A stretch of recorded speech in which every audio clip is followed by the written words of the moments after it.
Guys, good morning. So ayan, kami ay nandito ulit sa taniman upang magpatrabaho ngayon. Kasi sila ay magtatanim ng talong. Tapos for today, tayo ay chef. Ayan.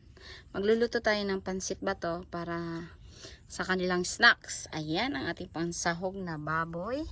And then hahaluan din natin ng round na canton noodles. Yan, para masarap ang ating nilutong pansit. Ayan ang ating lutuan, guys.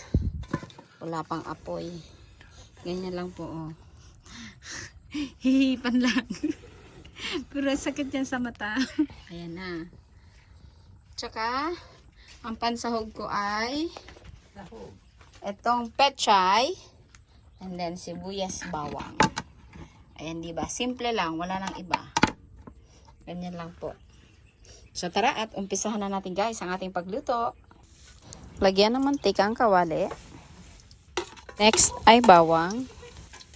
Haluin para hindi masunog. Sunod ay itong karning baboy ay ilagay na natin sa bawang para mas manuot ang lasa.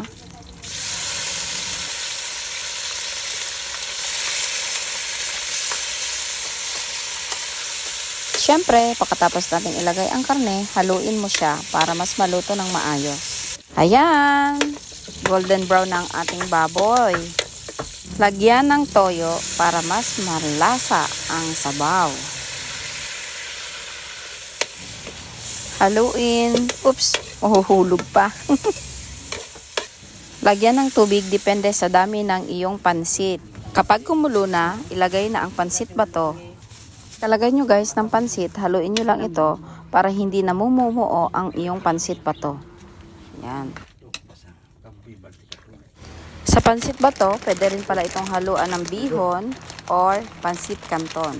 Ang pinili ko ay pansit canton kasi ito ay mas mabilis na maluto. Para mas madali, guys, na madurog ang canton noodles, yung sabaw ng pansit ay ibuhos nyo lang sa kanya. Ayan, ganyan lang po. So, ayan, nagmix na ang ating canton and pansit bato. After po nyan, guys, kapag kumulo na siya, ang sunod nyo nang ilalagay ay gulay. Ang ilalahok lang natin na gulay ay pechay. Mas masarap ito sa pansit bato. Malasang malasa. Guys, ang ating pechay na panglahok sa pansit. Ayan, ating ibuhos. Ayan, very fresh po yan. At haluin na natin. Sa pechay pala, huwag nyo pong masyadong lutuin para mas crunchy at mas masarap. Nakakatakot tong lutuan ko, guys. Akala mo titilaob na. Sayang naman kung mabuhos ang ating special na pansit na to. Dito lang yan sa Bicol. Ayan. Ito ay madaming pwedeng gawing ulam, pwedeng gawing snack, pwede itong gawing lumpiang, pansit. Diba? Ang daming gamit. And guys, kapag ganito na ang texture or ang lambot ng noodles ng inyong pansit, ayan, ready na po siya. Ang sarap, no? Ayan, guys, kami ay kakain na. Luto na ang ating pansit bato. Thank you for watching. God bless. Hope you like it, my video.